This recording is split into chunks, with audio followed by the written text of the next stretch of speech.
Hello everybody and welcome to Monza, the Cathedral of Speed, which today could see Lewis Hamilton win his 90th career victory and also could see the fastest ever Formula One race. Let's take a look at the calendar, the drivers and the Constructors' Championship. We move away from Belgium just 7 days ago to the Cathedral of Speed, the fastest track on the calendar. Welcome to Monza in Italy.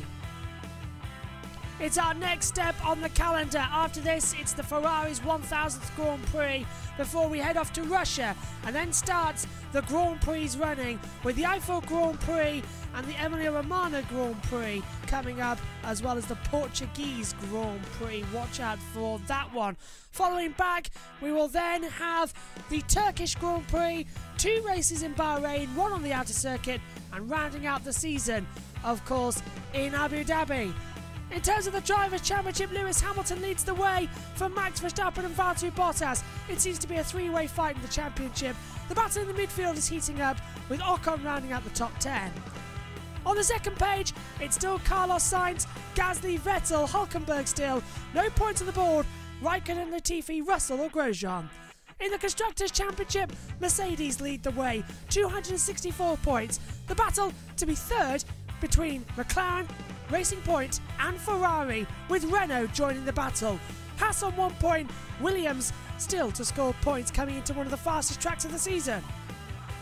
It's the 2020 Italian Grand Prix here at Monza, and this is your Sunday race preview.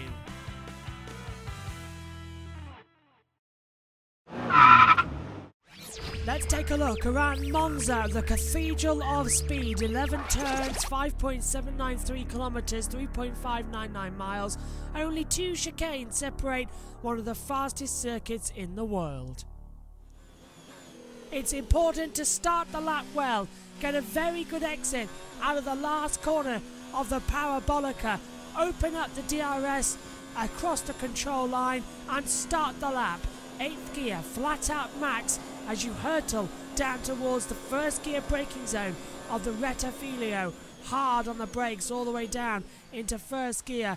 Right, left, get the power on at the exit and boot it hard as you come to the Curva de Sol before the chicane number 2. Full throttle up now, pull 8th gear mid-corner, catch the oversteer at the exit before you come into the second part of the chicane. Hard on the brakes again, 3rd gear, throw the car in late, trust you've got the grip before you come into the 2 Lesmo corners. Hard on the brake, 4th gear, ride the exit curve as you come into Lesmo 2, a banked section of the track. Take as much curb as you can on the entrance and the exit in order to straight line for the DRS board.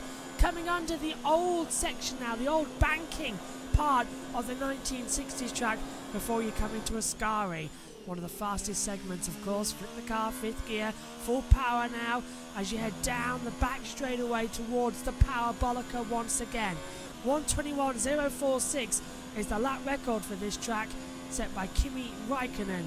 Into the Parabolica, flick the car in, get the power on gradually about halfway through, and then just carry it, build the speed up. 7th gear and then 8th gear even before you need the DRS to complete a lap of Monza.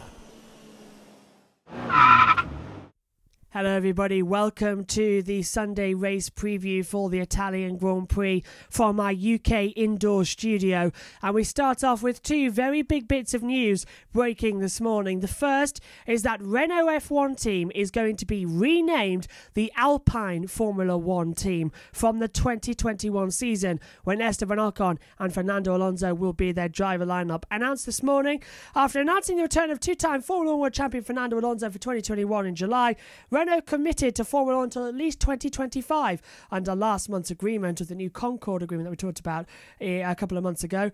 But in the wider Renault group, there have been sweeping changes. The new group CEO, Luca De Mello, has reorganised the company to place a sharper focus on key brands going forward. Renault, Dacia, Alpine and New Mobility as part of this change.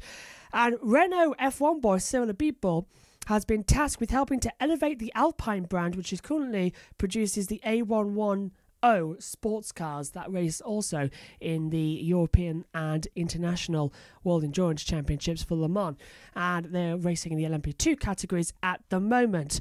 It's now been announced that the F1 operation will take on that name of Alpine going forward as well as a new colour scheme, the tricolor I should say, of red, white and blue, replacing the yellow and black of Renault's. The next year's car will be a beautiful blue, white and red as Fernando Alonso returns to the sport. Now, the second big news, and we're going to drop it in just alongside me here, is after protesting the decision for the loss of 15 points in the Constructors' Championship and $400,000, Racing Point announced this morning that they intend to drop their appeal at the FIA World Motorsport Council. In a statement from the team, which I'm going to read to you and is alongside me now. Statement from the team. We welcome the resolution that the teams have agreed, and we are pleased the FIA has provided much needed clarification of the rules on listed and non-listed parts. It was announced also earlier on this morning that the teams have voted to ban the reverse engineering of car design for the 2021 season. The stewards and all parties involved in the appeals process recognised that there was a lack of clarity in the regulations and that we did not deliberately break them. Well, that's their point of view. We had a different one. Now that the ambiguity around the regulations has been settled, we have decided to withdraw our appeal in the wider interest of the sport. Yes, because as Dad said numerous times, Ian Birch said in our commentaries throughout the year, it would open the Pandora's box and it would destroy the sport integrity of Formula One. Going back to the statement as well, one more time. This issue has been a distraction for us and the other teams. It has, definitely. But now we and everyone else can get back to focusing solely on what we are all here to do. Racing hard and providing entertainment and excitement for the millions of F1 fans around the world. That was a statement from the team as well ahead, so they've now withdrawn the process. Now, it was a busy old day in Monza yesterday, quite similar to the scenes we saw a year ago. Here's the qualifying report. So let's take a look then at what happened in the first part of qualifying for the 2020 Italian Grand Prix. And what a surprise, Sebastian Vettel failing to get out of even Q1. He starts 17th on the grid. A disastrous qualifying for Ferrari. Track limits were an issue as well all weekend, and they played a very big part in the opening part of qualifying. Charles Leclerc, Kevin Magnussen, Pierre Gasly and Alexander Albon all had their lap times deleted and were all pushed into the elimination zones, and that became a problem because the traffic became an issue. We've been talking about the tow all weekend long. We saw them practicing in FP2 and more dramatically in free practice 3, but going forward it was a bigger deal because it was an absolute shambles. Now, everyone got a lap in to begin with, then we got the times deleted. So everyone did a second and a third run. Sebastian Vettel, George Russell, Esteban Ocon and Kimi Raikkonen all held each other up dramatically on the last few minutes of qualifying as well. And it was almost a big shunt as well. Raikkonen getting so close to Ocon. Ocon drifting at the exit of the Dalla Roggia chicane towards the Dalla Roggia chicane and coming out of the Curve de Grande, and they almost made contact. It was almost a big incident.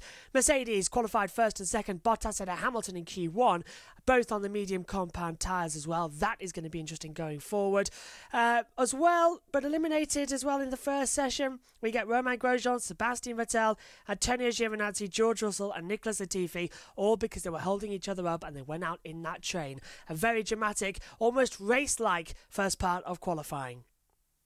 On to Q2 then, and Mercedes were still well clear, but was more shock for Ferrari as Charles Leclerc got eliminated from qualifying. He starts 13th on the grid. Ferrari's worst qualifying both since 1984 and since Monza in 1984. An absolute shocker for Ferrari this weekend as well. Hamilton, though, beat Bottas as well. A new track record he went up as well going forward. Carlos Sainz and Sergio Perez were third and fourth. These two swapping positions all weekend long as well. After the first runs, everyone waited in the garage. It was Renault who blinked first. Ricciardo went out ahead of Ocon. Ricciardo made a mistake though on his quick run, but was already in to the third part of qualifying, same as us. But Ocon, unfortunately, his teammate wasn't as lucky. Albon managed to scrape through going forward as well, but the big losers in this session were Danny Kvyat, Esteban Ocon, Charles Leclerc, Kimi Raikkonen and Kevin Magnussen. On to the third and final part of qualifying then, and Lewis Hamilton, an absolute masterclass, going quicker and breaking the track record 3 times in total over the course of the session of Q2 and Q3. We've dropped the top 10 below you here to see exactly where they are on the grid as well. But in the first runs, it was actually Perez ahead of Carlos Sainz as well. But in the second run, Sainz just pipped and got up from 5th place to 3rd, ahead of both Perez and Verstappen, who starts in 5th place on the grid. Hamilton couldn't be caught. An absolute masterclass. A 1:18.889 was his fastest time. Pole position went to him as well. His 90th victory is within his grasp. Can he get it from his 94th career pole? Let's take a look at the grid.